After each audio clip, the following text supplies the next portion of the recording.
මොකද්ද පුතා කරන්නේ? කොයි වෙලෙත් ෆෝන් එකේමනේ. යන්න ගිහින් පාඩම් කරන්න.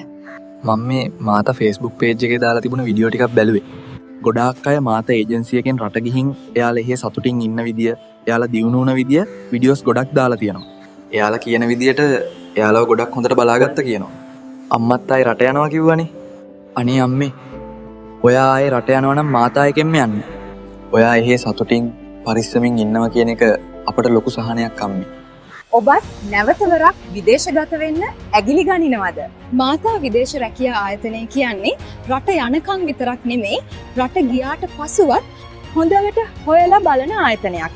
ඕනෑම අවස්ථාවකදී ඔබ වෙනුවෙන් පෙනී සිටීමට හැකියාව ඇති. ශක්තිමත් ආයතනයක්. රටේම අයගේ විශ්වාසය රැකපු ආයතනයක්. වැඩි විස්තර සඳහා දැන්ම අමතන්න. 0377යි 900යි 900. 076යි 90යි 90යි 900.